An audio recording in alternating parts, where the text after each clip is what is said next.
ہے چھینکنے کے بعد کہنا ہے الحمدللہ۔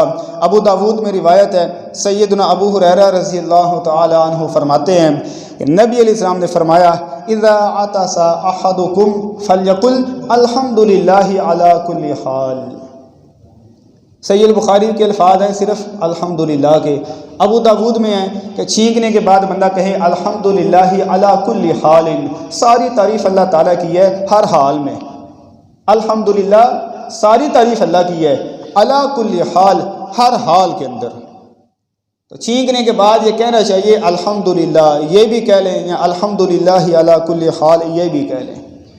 اور یہ کہنا چاہیے، یہاں پہ ایک بات سمجھیے گا، ہمارے ہاں یہ بات ہے کہ آگے سے جو یرحمک اللہ کا جواب دیا جاتا ہے، ہم کسی کی چھینک کی آواز سن کے جواب دے دیتے ہیں۔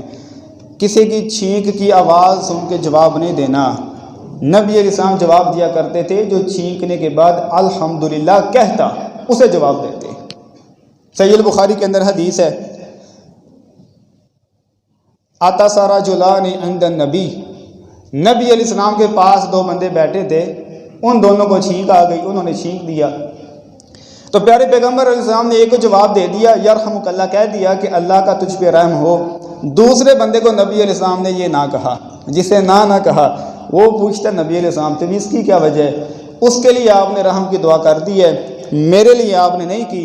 نبی علیہ السلام فرماتے ہیں کہ اس بندے نے اللہ کی حمد بیان کی تھی، ھذا حمد اللہ، اس نے اللہ کی حمد بیان کی، الحمدللہ کہا تھا، اور تو لم تحمد اللہ، تو نے اللہ کی حمد نہیں بیان کی۔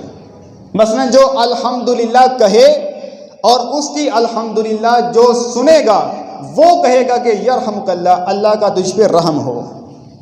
تو اس لیے نبی علیہ السلام نے ہمیں بھی اس بات کی تعلیم دی ہے۔ صحیح مسلم کے اندر روایت ہے، نبی علیہ السلام فرماتے ہیں اذا عطس احدکم فحمد اللہ فشمتوہ، جب تم میں سے کوئی چھینک مارے الحمدللہ کہے، تم اس کے لیے رحم کی دعا کرو، یرحمک اللہ کہو۔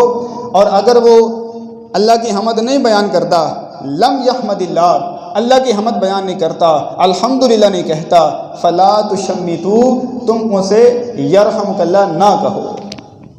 تو صرف چھینک کی آواز سن کے نہیں، اللہ کی تعریف سن کے کہ بھئی تو نے اللہ کی تعریف کی ہے، یرحمک اللہ، اللہ کا تجھ پہ رحم ہو۔ اللہ اکبر۔ اب یہ کتنی دفعہ کہنا ہے؟ بعض دفعہ یہ ہوتا ہے کہ کئی بندوں کو کچھ بیماری ہوتی ہے، وہ چھینکتے ہی رہتے ہیں، تو اسلام نے بڑی آسانیاں رکھی ہیں، ایک حد نبی علیہ السلام نے مقرر کی ہے۔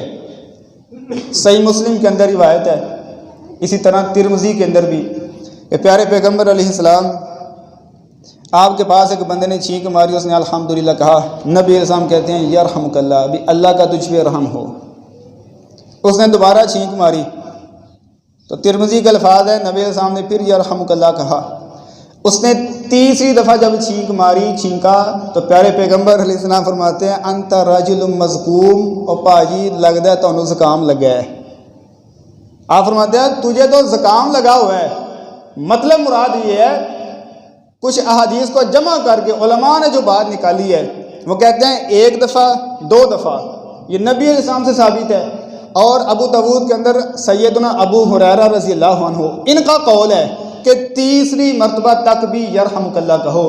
اگر 2-3 سے زیادہ کوئی بار ہے پھر تم اب آسانی سے اپنے کام میں لگے رہو، کیونکہ اب اسے ایک بیماری ہے۔ تو پیارے پیغمبر علیہ السلام آپ نے کہا انت رجل مزکوم، اور بھائی تم زکام شدہ، زکام زدہ آدمی ہو۔ پھر نبی علیہ السلام نے جواب نہیں دیا، تو 1 یا 2-3 دفعہ تک یہ جواب دیا جا سکتا ہے۔ کون سا؟ یرحمک اللہ، کہ اللہ تجھ پہ رحم کرے۔ اللہ اکبر۔ اب آگے سے وہ کیا کہے گا؟ ایک بندے نے چھینک ماری ہے، وہ کہتا ہے الحمدللہ، ساری تعریف اللہ کی ہے۔ سننے والا کہے گا یرحمک اللہ، اللہ تجھ پہ رحم کرے۔ دوبارہ وہ جواب دے گا، کہے گا یہدیکم اللہ ویصلح بالکم، اللہ تجھے ہدایت دے اور تیرے معاملے درست کر دے۔ میں صدقے اور قربان جاؤں دین اسلام پہ، چھوٹا سا عمل ہے لیکن دیکھیے کیسا بھائی چارہ اسلام نے قائم کر دیا ہے۔ دعاؤں کا سلسلہ شروع ہو گیا ہے۔ چھینکنے والا کہتا ہے ساری تعریف اللہ کی ہے، سننے والا کہتا ہے اللہ تجھ پہ رحم کرے، وہ جواباً کہتا ہے اور تو نے میرے لیے رحم کی دعا کی ہے، جا اللہ تجھے ہدایت دے، وَيُصْلِحُ بَالَكُمْ، اور اللہ تیرے معاملات درست کر دے۔ اللہ